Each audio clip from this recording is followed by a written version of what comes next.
Estamos recebendo aqui no estúdio o vereador de Teresina, Luiz Lobão, do MDB. Vamos falar de vários assuntos. Vamos falar sobre projetos do vereador.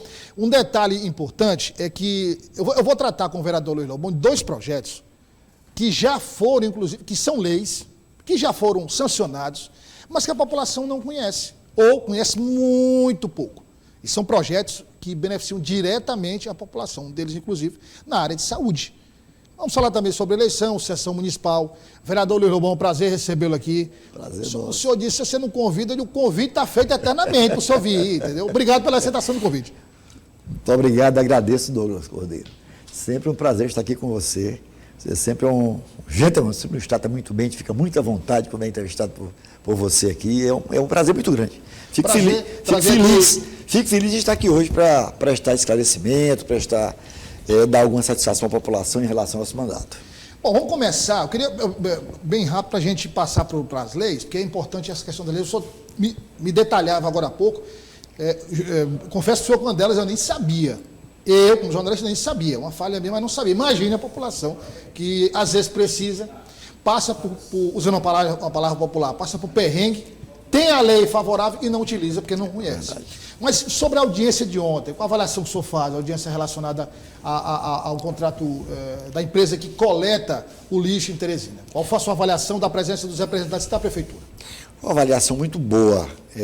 Estiveram presentes lá o superintendente James Guerra, da Sendu, da Secretaria Municipal de Transporte e Urbanismo, né?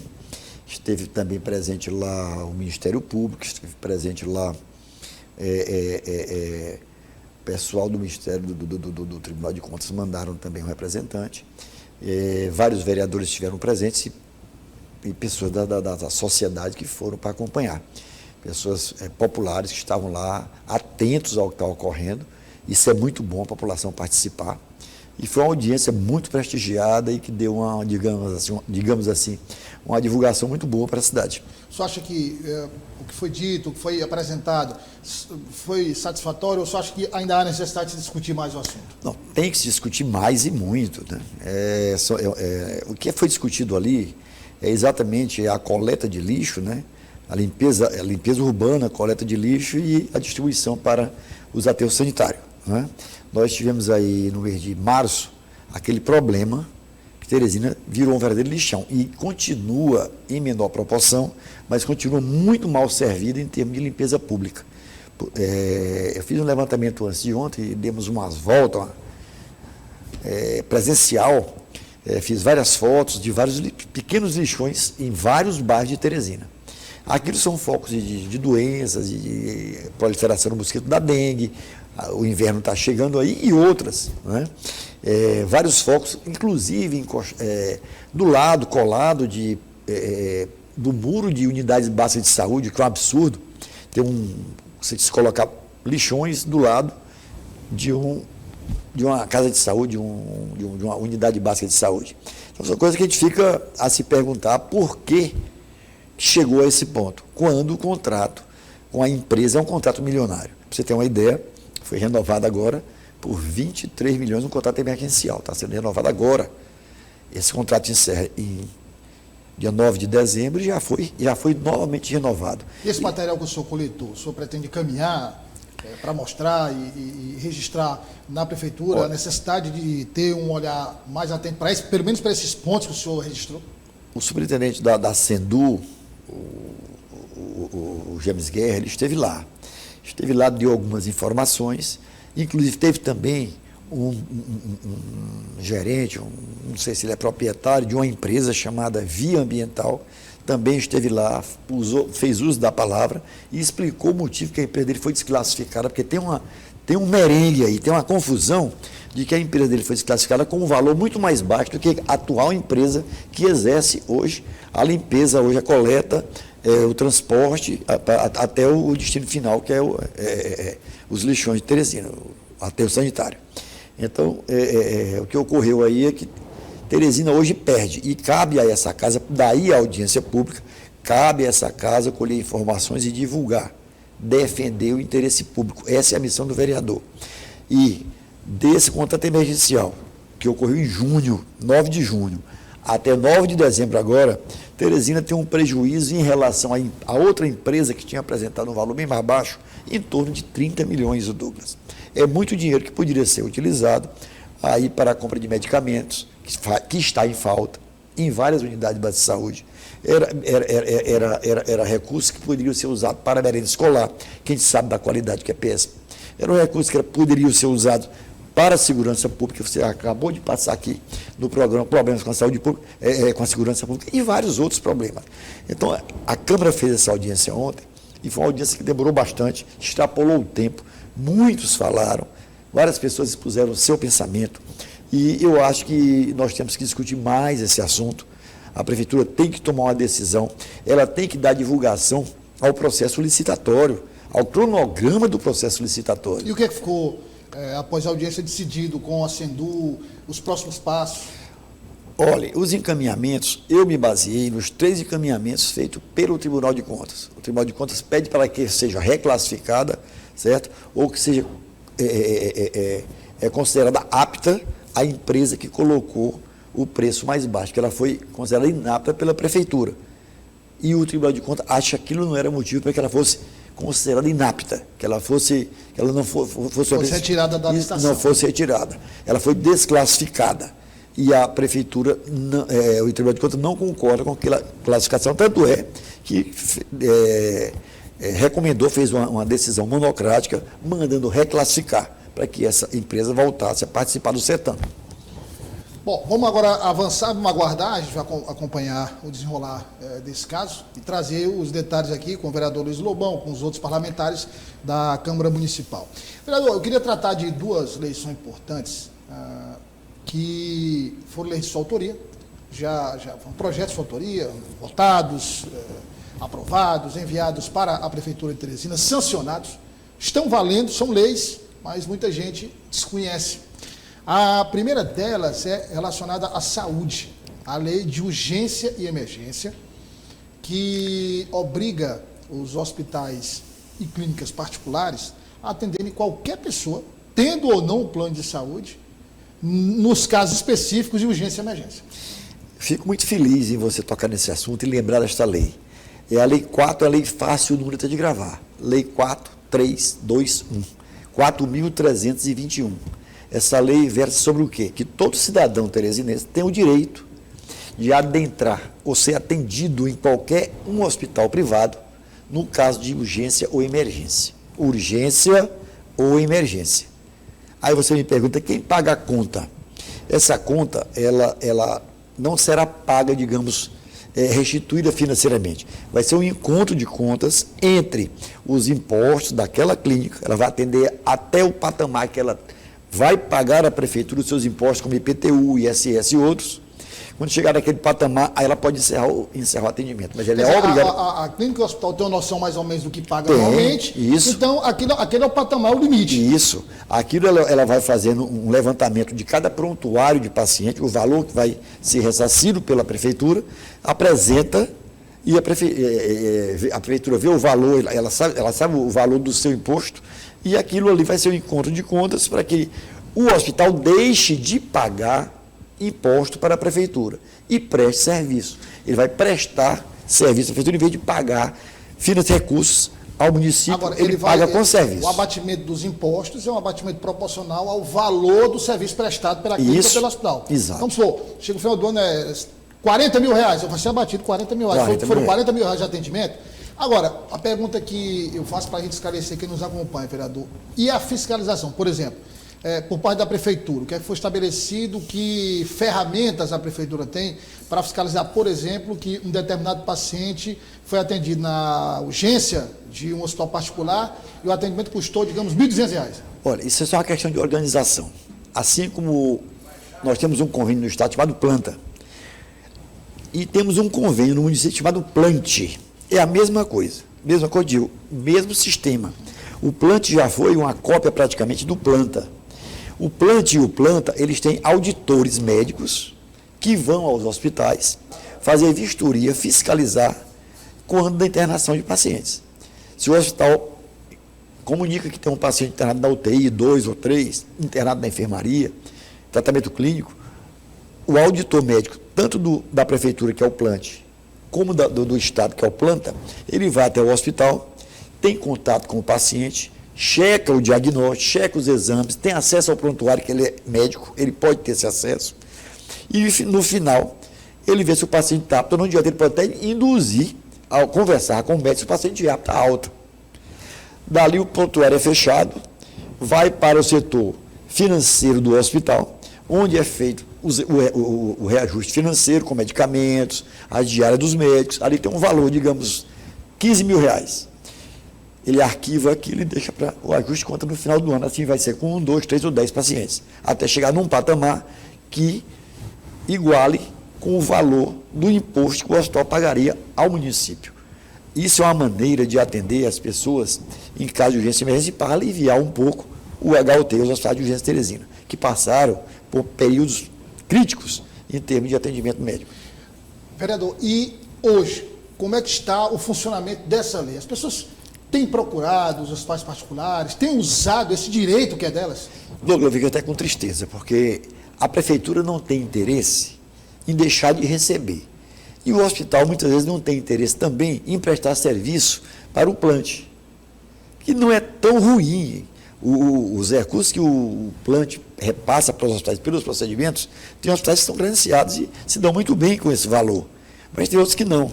O importante era uma divulgação, e principalmente na admissão dos hospitais, para saber que essa lei existe e que o hospital que não atendeu um paciente, que não tenha convênio, na porta de um hospital, deixar de atender, que ele vai sofrer as penalidades da lei. Aí eu pergunto vai ser omissão de atendimento. Aí eu pergunto ao senhor, se alguém chega no hospital particular, não tem convênio e está classificado nesse cenário de urgência e emergência, e o hospital nega o atendimento, como é que o cidadão tem que proceder?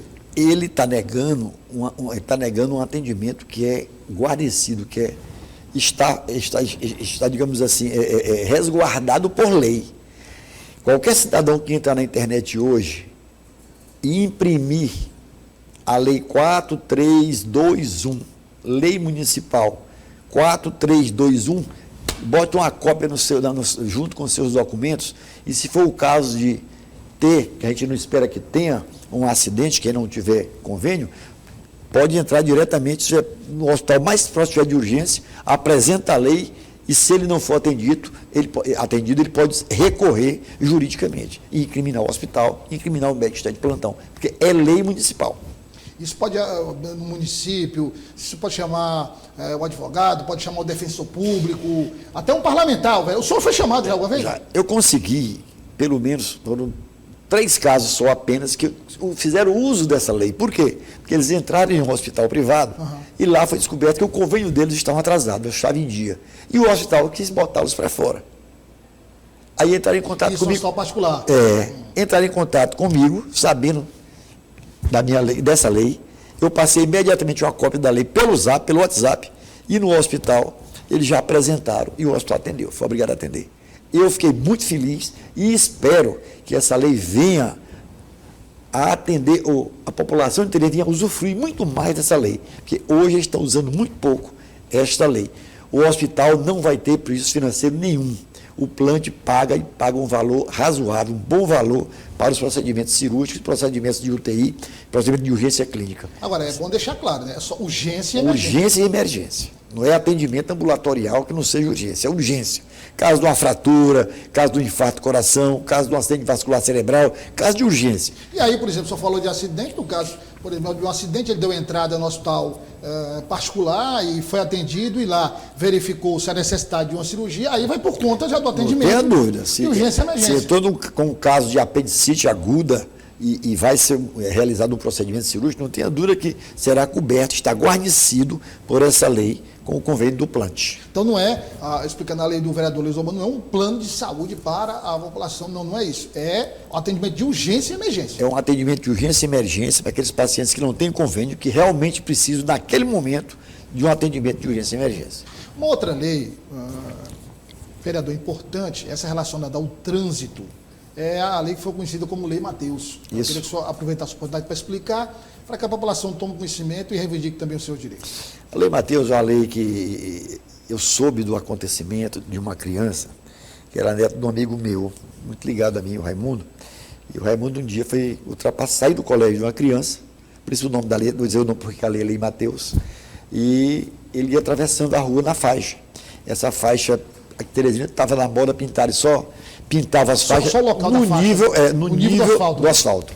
E muita gente não respeitava. Eu mesmo assisti vários acidentes. Você parava aqui, o outro passava pelo outro lado, a pessoa estava escondida atrás de um carro, quando ia escondida, ultrapassando a faixa, e era pego por uma moto ou por um outro veículo, outro carro. E o Raimundo aconteceu isso. Ele ia com 2 netinhos e segurando a mão da menorzinha, e o maiorzinho, o Matheus, correu. Quando o carro parou, o Matheus correu. O outro carro vinha por trás, o Matheus tinha 4, 5 anos na época, era baixo, não deu para o carro ver, o outro passou pela direita, e foi quando teve o choque, o Matheus com a criança com o carro. E o Matheus teve uma lesão cerebral, passou 3, 4 meses, se eu não estou enganado, na UTI. Graças a Deus escapou, com pequena sequela, mas está bem. E me deu a ideia de fazer uma lei sobre isso. A lei da elevação das faixas de pedestre na frente de colégios, templos religiosos, locais onde transitam muitas pessoas. Então, essa lei, a princípio, foi vetada, e depois eu recorri, fizemos uma adequação, a lei é vigente hoje, e agora, como se faz essa lei? Como a pessoa que pretende uma faixa elevada na frente do seu estabelecimento deve proceder? Ela solicita a SAAD vai autorizar, mas com ônus para quem está solicitando, porque nós não podemos legislar onerando o município. Daí a história do ajuste de contas com os hospitais, com a lei de urgência e emergência. Nesse caso, se eu acho que no meu estabelecimento, enfim, precisa de uma faixa elevada, eu solicito mais um ônus. Aqui na porta do Sistema Dia, por exemplo. Do Sistema Dia, você pode fazer uma faixa elevada, contanto que o Sistema Dia arque com o cimento, com a areia, para poder fazer a faixa elevada com o material. Nesse caso, a empresa, a pessoa jurídica que solicita, ela tem o mesmo benefício no caso do hospital e do abatimento, ou não? É só a despesa mesmo? Não. Dos impostos? Não tem nada a ver a despesa com a saúde com a despesa de uma faixa elevada na frente de órgãos ou de instituições onde transitam muitas pessoas. Isso aí, o órgão, a instituição, por exemplo, uma igreja, a Igreja do Amparo. Aí na frente da Igreja do Amparo tem uma faixa elevada que dá acesso à Praça da Bandeira. Lá no Antônio Gaioso, lá no Matadouro, também tem uma faixa elevada que dá acesso para as crianças passarem. Como também ali no Pronto-Med. Pronto-Med não, minto. Lá no Hospital São Pedro, que é um hospital. Tem também uma lá. Tem uma faixa elevada, mas ali, quem fez aquela faixa? Foi o Hospital São Pedro que arcou com as despesas. Então é lei, as pessoas podem fazer. Agora, o ônus cabe a quem solicita. Bom, agora eu queria falar um pouco política com o senhor, porque ano que vem... Sabia que você... Não pode passar. O senhor vindo aqui, imagine um feriado, como é que eu vou deixar essa oportunidade passar? Não tem como. Eu queria inicialmente perguntar para o senhor o seguinte: qual é a sua avaliação desse impasse hoje, dessa polêmica hoje no MDB? Porque nós temos oficialmente o Diretório Municipal do MDB defendendo a pré-candidatura do Beto Paulo Márcio. Sim. Seu colega de profissão. Gente muito boa, por sinal. Mas boa parte do MDB, e aí quando eu digo boa parte, não é recente não, ainda na fase de discussão de que seria o candidato do PT, muitos líderes do MDB, muitas lideranças já apoiavam o pré-candidato Fábio Novo. Outros, depois que o pré-candidato Fábio Novo foi escolhido, passaram a apoiá-lo.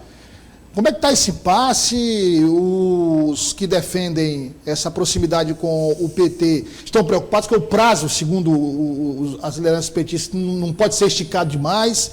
O vice-governador diz que tem pesquisas para avaliar. Enfim, como é que o senhor está vendo tudo isso? E qual é a sua posição? O senhor segue o lado que apoia o pré-candidato Fábio Novo ou a candidatura própria? Eu vou começar dizendo assim: existem esses pré-candidatos que foram lançados, e todos eles tinham capacidade de serem bons prefeitos.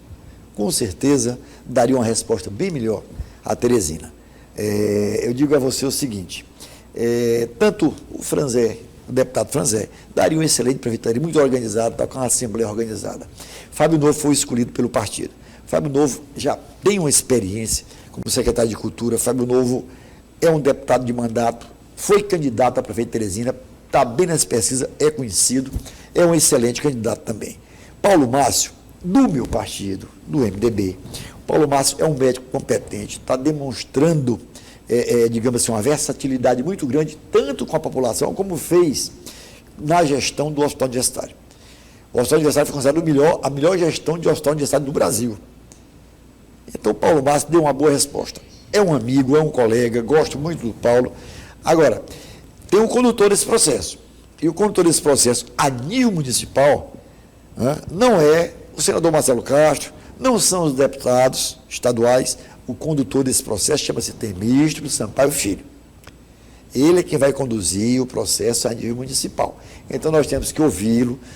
É um político experiente, é um político pragmático, que geralmente ele acerta. Não é? Tanto é que na eleição passada ele levou esse atual prefeito para lá e terminou fazendo dele prefeito. Aliás, eu digo fazendo porque ele foi quem conduziu o processo todo. Aliás, não só a influência do vice-governador direta, vereador, mas também na última eleição em eleições com o ex-prefeito Firmino Filho. Pronto. E também teve essas participações. Ele tem uma visão realmente bem... Não tenha dúvida. Então nós temos que ouvir pela experiência, pela digamos assim, a sagacidade. Isso. Que ele tem política, nós temos que ouvir o deputado Temístoclo. Já andei lá 2 vezes, devo estar indo lá, se não for hoje à tarde, devo me encontrar com ele também no sábado, ou no Machadá, segunda-feira, nas reuniões do MDB, com certeza estarei lá. Aliás, a reunião de segunda, a pauta é a eleição de Teresina. É coisa boa, então eu não poderei faltar. É verdade. Mas o senhor acha que essa decisão não pode mais demorar tanto, tem que ser uma decisão para logo? Eu acho que até o final do ano. Até o final do ano o MDB tem que se definir, né? Tem que tomar a decisão dele. Existem realmente esses problemas que são caseiros, digamos assim. Os deputados, lógico, os deputados eles têm uma tendência a nível estadual, está muito ligado a quem? Os deputados estão ligados ao governador, né? Nós, vereadores, estamos ligados a quem? Nós estamos ligados ao presidente do diretório municipal, né? Do diretório municipal. E os governadores, os deputados estaduais estão ligados ao governador e tem uma certa tendência a formar aquele grupo e seguir naquela direção. Nós vamos ouvir o deputado Temístoclo. Ele tem prazo aí até o final do ano, aí, tranquilo. É vice-governador, está todo dia conversando com o governador. Eu creio que eles vão acertar. Você acha que eles vão chegar a algum consenso? Eu digo desde o começo, desde a minha primeira entrevista, eu falo o seguinte: nós temos que manter o grupo que elegeu o governador Rafael Fonteles junto. Não podemos separar. Se for bom para o grupo lançar vários candidatos, ou 2 candidatos, ou 3, se é viável, se é melhor para conseguirmos ganhar a eleição, esse grupo, se é melhor lançar 2 candidatos ou apenas um candidato, aí essa decisão compete à reunião entre os partidos da base. Mas que seja, como o senhor disse, uma decisão consensuada. Consensuada, não monocrática. Eu acho que devem sentar na segunda, o MDB vai sentar segunda-feira e tenho certeza que até o final de semana senta com o PT. O PT já está bem adiantado com os outros partidos. Eu creio que com o PSD já está acertado, o Marco Aurélio desistiu, está apoiando a candidatura do Paulo Márcio, é filho do deputado Temístoclo Sampaio Filho, é um deputado federal. Então, eu acho que aí nós temos que sentar, ouvi-los, discutir, e essa decisão eu creio que será antes do Natal. Agora eu pergunto ao senhor, a movimentação no diretório municipal, que é comandado pelo seu colega de parlamento de partido, o vereador Zé Nito, tem sido as ações tomadas, os caminhos que são traçados, tudo isso tem sido feito de forma consensual com os vereadores do MDB, com o senhor e com o vereador Joaquim Carlos? Olha, Douglas, eu digo, o vereador Zé Nito é um irmão.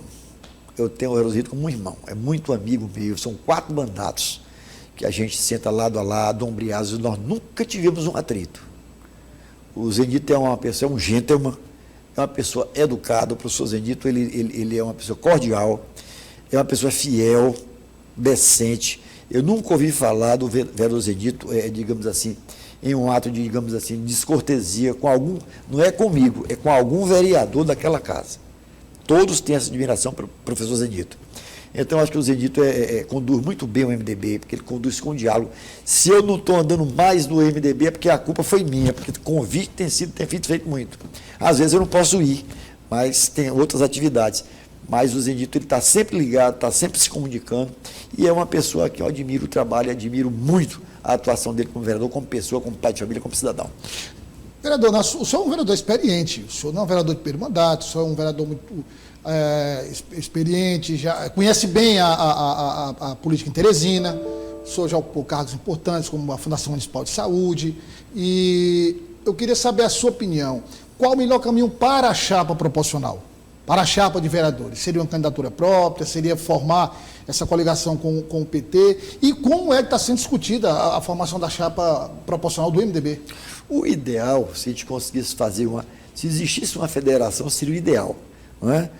Se fizesse um bloco só, mas eu creio que isso não é possível. Nós não estamos na federação do PT. A federação do PT, ela é PV, PCdoB e PT. Isso. Não é? O MDB, ele não fez federação, ele está só. Não é? Então, para que nós possamos, digamos assim, fazer um número maior de vereadores, nós temos que nos fortalecer. Não é? Como é fortalecer um grupo? É trazer pessoas que tenham expressividade eleitoral, que tenham voto, para que a gente possa atingir o coeficiente 1, 2, 3 vezes, poder aumentar a quantidade de vereadores de Teresina. Porque você sabe que para se fazer um vereador, aí vai ter em torno de 14 mil votos, para entrar o primeiro.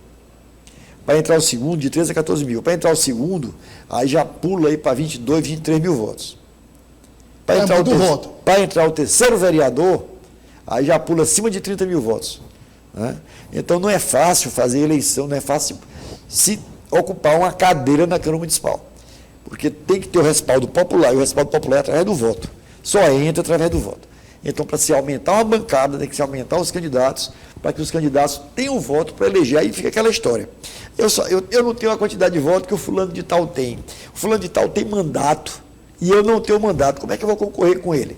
Aí cabe ao partido, a articulação, o jogo de cintura, que eu digo, aí o deputado Times, que ele é um expert nisso aí, ele sempre, tanto é que na eleição passada nós conduzimos o MDB, fizemos 3 vereadores, não é?